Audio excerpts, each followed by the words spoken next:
अस्सलामुअलैकुम। On news के साथ मैं हूं सबा कामरान। AVLC की एक और ज़बरदस्त कार्रवाई। कराची के मुख्तलिफ इलाकों से सरकशुदा 2 कारें, एक सरकशुदा रक्षा, एक छीना गया मोबाइल फ़ोन और एक पिस्टल बरामद। 4 मुल्जिमान गिरफ्तार। तफसीलात के मुताबिक SSP AVLC के अहकामात पर AVLC सिटी, मलीर, गड़ाप और नॉर्थ नाज़िमाबाद डिवीज़न ने कार्रवाई करते हुए कराची के मुख्तलिफ इलाकों से सरकशुदा 2 कारें, एक सरकशुदा रक्षा, एक छीना गया मोबाइल फ़ोन और एक पिस्टल बरामद करके 4 मुल्जिमान को गिरफ्तार कर लिया। मुल्जिमान का साबका रिकॉर्ड भी मौजूद है। गिरफ्तार मुल्जिमान में साजिद अली वल्द पीरबख्श, शुजाअत अली उर्फ सज्जू वल्द अरशद अली, तनवीर वल्द अय्यूब बलोच, मोहम्मद रहीम वल्द शंबे बलोच शामिल हैं, जिनके खिलाफ मुख्तलिफ मुकदमात दर्ज हैं।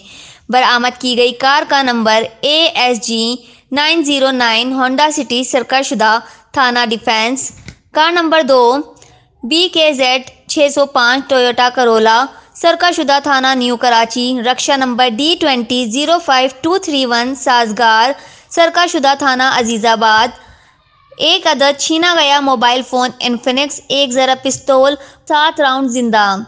हमराही मुल्जिमान की गिरफ्तारी और मज़ीद बरामदगी के लिए कोशिशें जारी हैं। SSP AVLC CIA Karachi report कर रहे हैं Rahil Mughal, on news Karachi. Like करें, कमेंट करें, शेयर करें और बेल आइकन को प्रेस करना मत भूलें। देखते रहिए ऑन न्यूज़।